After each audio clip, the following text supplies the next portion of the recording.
Eating a concentrated energy gel without water creates a hypertonic sludge in your stomach that literally pulls fluid out of your blood to digest it. That sensation of sloshing or nausea at mile 18 isn't just bad luck, it's physics. When you dump a standard gel into your stomach, the concentration of particles is roughly 3 times higher than your blood. To process this, your body halts digestion and floods the stomach with water from your bloodstream to dilute the mix, causing dehydration and bloating simultaneously. But here is the twist that catches even experienced marathoners. You've been told to chase that gel with water, which works, but then you grab a cup of sports drink at the aid station instead. By mixing a gel with a sugary sports drink, you are essentially creating a syrup so thick that it sits in your stomach like cement, refusing to empty into the intestine where the energy is actually absorbed.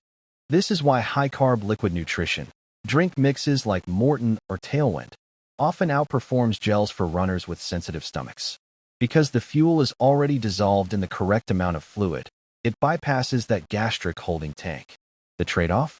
You are now carrying liters of heavy fluid on your back, because relying on aid station mixing ratios is a gamble you will almost always lose. So what about chews and solids? They solve the flavor fatigue of slimy gels, but they introduce a mechanical cost.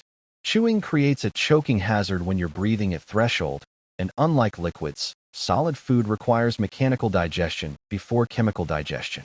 If you're running fast enough to care about splits, you don't have the blood flow available to break down a solid bar. The marketing hype pushes brand loyalty, but your gut requires a logistical strategy based on race duration. For efforts under 2 hours, liquid carbs are superior because digestion speed is king.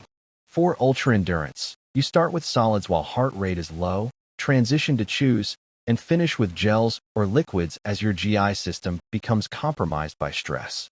Here is the final protocol. Never test a new texture on race day, no matter what the expo booth tells you. If you use gels, synchronize them with water stations, not electrolyte stations. And if you can't stomach the texture of anything late in the race, switch to swishing a carbohydrate solution in your mouth and spitting it out. Your brain registers the fuel and lowers perceived effort even if you don't swallow. Don't just train your legs, train your gut mechanics.